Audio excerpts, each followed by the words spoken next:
MQM Pakistan की Pakistan peoples party से ज्यादा बनती नहीं है, तो इसलिए वो पाकिस्तान मुस्लिम लीग नून की बात पे ज्यादा यकीन करेगी और पाकिस्तान मुस्लिम लीग नून को एक पॉजिटिव रिस्पांस देगी। ये तो बात हो गई ऑपोजिशन की इत्तेहादी जमातों से राबिते की, लेकिन दूसरी तरफ पाकिस्तान मुस्लिम लीग नून और पाकिस्तान पीपल्स पार्टी के दरमियान फिर से रवाबित तय होने के इम्कानात हैं और अगर ये राबिते बहाल होते हैं तो ऑपोजिशन को ये किस हद तक मजबूत करेंगे और हुकूमत के खिलाफ क्या कोई महाजराई भी हो सकती है, ये एक सवाल है। राना साहब से इसका जवाब जानते हैं। राना साहब, क्या ऑपोजिशन लीडर मियां शहबाज शरीफ और chairman people's party Bilawal Bhutto Zardari के दरमियान मुलाकात का इम्कान है? बिल्कुल इम्कान है और इसके लिए बड़े लोग मुतहरक हो चुके हैं।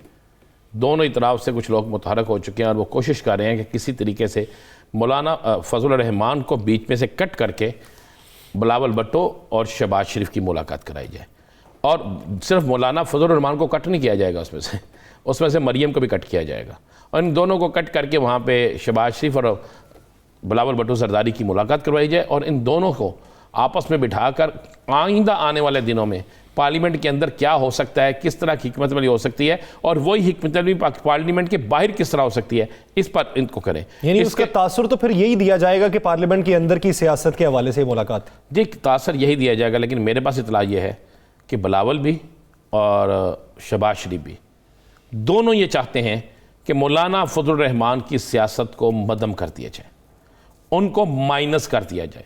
माइनस मौलाना माइनस मरियम, ये मुलाकात होगी और वो चाहते हैं कि जो हम पार्लियामेंट के अंदर बात करें, बेशक पार्लियामेंट के बाहर हम अलग-अलग हों, लेकिन नून लीग का भी मौक़िफ़ वही हो और पीपल्स पार्टी का मौक़िफ़ भी वही हो। पीपल्स पार्टी भी उसी मौक़िफ़ पे एहतजाज करे, नून लीग भी उसी मौक़िफ़ पे एहतजाज करे और पीडीएम का जो एहतजाज है वो अगर कहीं होता भी है तो वो अपनी रूटीन से होता रहे। इस सिमन में बाकायदा मुलाकात के लिए जो लोग मुतहरक थे, मेरी इतला तो यह है कि आज टेलीफोनिक राब्ते की भी कोशिश की गई, वो नहीं हुआ और आइंदा 24 घंटे में टेलीफोनिक राब्ता भी हो जाएगा।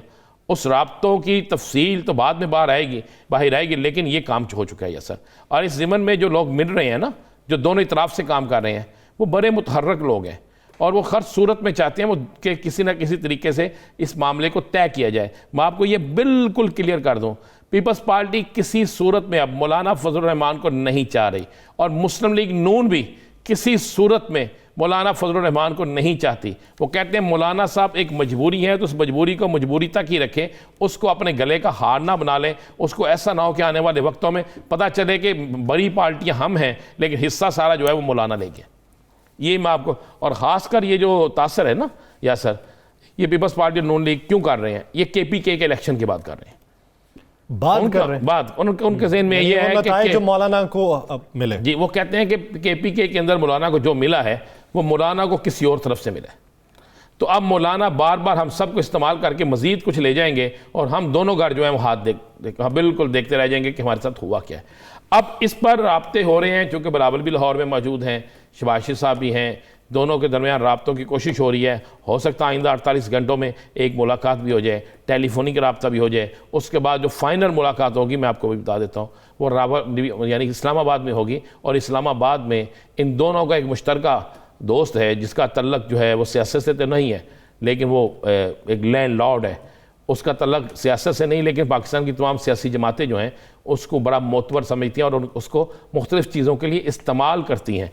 तो वो शख्सियत जो है उसके घर में भी इनकी एक मुलाकात मुतवक्के है, जिसके लिए दोनों राज़ी हैं। लेकिन अब देखने वाली चीज़ ये है कि क्या शहबाज शरीफ जो है माइनस मरियम बिलावल से राब्ता कर लेंगे, माइनस मौलाना फजल रहमान क्या वो बर्दाश्त कर सकेंगे? क्या उनको उनकी पार्टी, उनको मियां नवाज शरीफ, मरियम नवाज़ और दीगर जो लोग हैं, क्या वो इस बात की उनको इजाज़त देंगे? ये एक बड़ा इशू चल रहा है। किसी सूरत में इजाज़त नहीं मिलेगी उन्हें।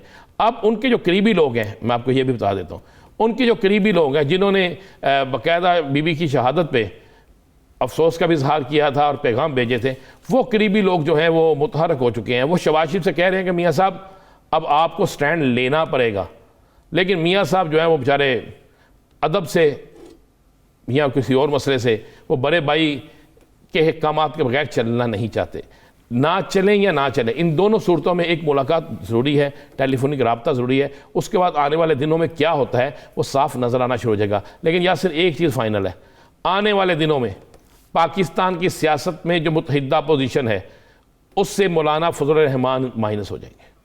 मौलाना फजलुर रहमान मज़ीद अपना हिस्सा लेकर किसी और के साथ इत्तेहाद करते हैं, मज़ीद अपना हिस्सा लेकर कोई और सियासी इत्तेहाद बनाते हैं, मज़ीद अपना हिस्सा लेने के लिए कोई और गेम खेलते हैं, ये हो सकता है। लेकिन नून लीग किसी सूरत में भी और पीपल्स पार्टी किसी सूरत में भी अब मौलाना की किसी तहरीक को ऐसा कामयाब नहीं होने देगी कि सारा क्रेडिट मौलाना को जाए। और ये भी बता दूं कि आज ये भी डिस्कस हुआ है नून लीग के अंदर कि अगर 23 मार्च को मार्च करना पड़ता है तो उस मार्च का सारा क्रेडिट जो है वो मुस्लिम लीग नून लेगी, मौलाना नहीं लेगी। पाकिस्तान मुस्लिम लीग नून पहुंची है MQM के पास, उधर मौलाना पहुंचे हैं PSP के पास।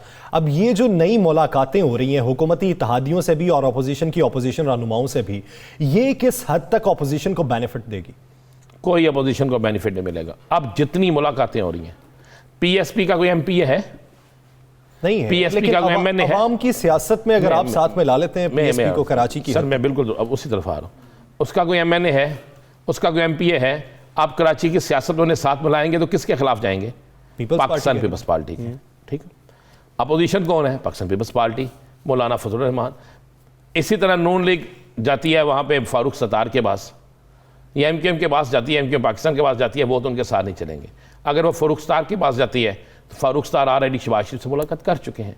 फारूक सत्तार अगर उनके साथ चलते हैं तो फिर वो फारूक सत्तार तो पहले कह चुके हैं कि इससे ज़्यादा सिंध ने तबाही की है, तो फिर पीपल्स पार्टी वर्सेस मौलाना वर्सेस मुस्तफ़ा कमाल वर्सेस नून लीग एन और वर्सेस जो है MQM फारूक सत्तार, ये होगा। भाई इसमें फ़ायदा किसको होगा? इसमें फ़ायदा सिर्फ हुकूमत को होगा। यानी ये जो मतंजन बन रहा है ये हुकूमत ही खाएगी इसको? बन गया हुआ है, बन नहीं रहा, बन गया हुआ है और हुकूमत 3-3.5 साल से खा रही है। इस मतंजन की बिरयानी की देख कभी पीपल्स पार्टी लैदा हो जाती है, कभी कुछ हो जाता है। देखें इस वक्त जो सबसे ज़्यादा चीज़ें हुकूमत के फेवर में जा रही हैं ना यासर, आप गौर करें, वो है अपोजिशन वर्सेस अपोजिशन। अब वर्सेस अपोजिशन जब लफ्ज़ आता है तो फिर हुकूमत को बड़ा सुकून मिल जाता है। मैंने कल आपसे कहा था कि चंद दिन का तमाशा ये फॉरेन फंडिंग का, आज फॉरेन फंडिंग में कितनी बात हुई है? आज फॉरेन फंडिंग की बातें तो बहुत सारी हुई हैं, लेकिन हुकूमत की तरफ से अब नहीं हुई, वजाहत नहीं हुकूमत की तरफ से दी गई। इल्जामात तो अपोजिशन ने आज काफ़ी बढ़ के लगाए। अपोजिशन लीडर शहबाज शरीफ साहब ने भी लगाया, मरियम नवाज साहिबा भी, एहसन इकबाल साहब भी, अब तो बिलावल भुट्टो भी बोल पड़े। लेकिन बात वही है कि 2-3 दिन तक ये बातें चलेंगी, उसके बाद फिर अपनी पड़ जाएगी, फिर अपनी आ जाएगी। मैंने कल भी कहा था कुछ नहीं होना, इस हमाम में सब नंगे हैं, कुछ नहीं होना, देख लीजिएगा, कानूनी माहिरीन से पूछ लीजिएगा, यही सब कुछ इसी तरह चलता रहेगा। सब लोग अपनी पुरानी तनहा पे काम करेंगे। जिस सियासी जमात को आज जो है, जिसको जहाँ पे जो मिला है वो उसी के मुताबिक करेगा। ये जो पीपल्स पार्टी का इतना कॉन्फिडेंस है, जो पीपल्स पार्टी इतनी बड़े वसूख से कह रही है कि आने वाला वक्त हमारा है, वो भी तो किसी लाइन में लगी हुई है ना। मुस्लिम लीग नून कह रही है कि आने वाला वक्त हमारा है, मियाँ नवाज शरीफ आएंगे, वो क्लियर हो गया, उनका वक्त तो ख़त्म हो गया। उन्होंने जो रोज़ा रखा हुआ था ना मियाँ नवाज शरीफ की वापसी का, वो आज टूट गया और वक्त से पहले ही इफ्तारी होगी ना उनकी, बिल्कुल हो गई। और अगर आप ये समझते हैं कि कॉन्फिडेंस सबका शेक होगा तो फिर कॉन्फिडेंस स्ट्रांग किसका होगा? मैं आपको कह रहा हूँ, ना इमरान खान की हुकूमत जा रही है, ना उसकी हुकूमत को भेजने के लिए कोई मुतहर्रक है, ना अपोजिशन, मैं फिर कह रहा हूँ, ना कोई और अदारे। ये काम इसी तरह चलता रहेगा। फिर राना साहब, हुकूमत को खतरा क्या है? जो 3 माह की बातें हो रही हैं, वो 3 माह में क्या खतरा है? कोई खतरा नहीं है।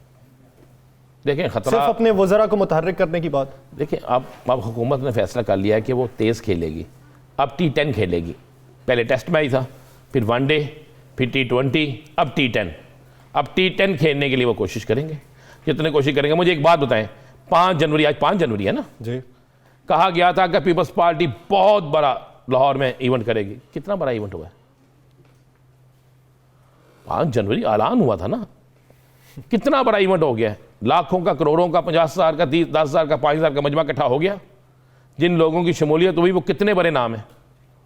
और भाई सब इसी तरह चलता रहेगा। मैं फिर कह रहा हूँ, असल जो सियासी खेल शुरू होगा वो नवंबर-दिसंबर में होगा, जब पता चलेगा अब आखिरी टाइम आ गया है, अब 2023 में इलेक्शन का टाइम होगा। जोर तोड़, ऊपर नीचे, अलहदगी, अलहदा ग्रुप बनना, ये सारे मामला उस वक्त होंगे, उससे पहले नहीं। सियासी खिचड़ी अब जो पक रही है, इसका हासिल हुसूल कुछ नहीं है। ये सियासी खिचड़ी नहीं है यासर, ना, इसे सियासी खिचड़ी ना कहे। क्या होगा? ये सियासी देग है, अच्छा, जिसमें से सारे अपना अपना हिस्सा लेकर खुश हैं।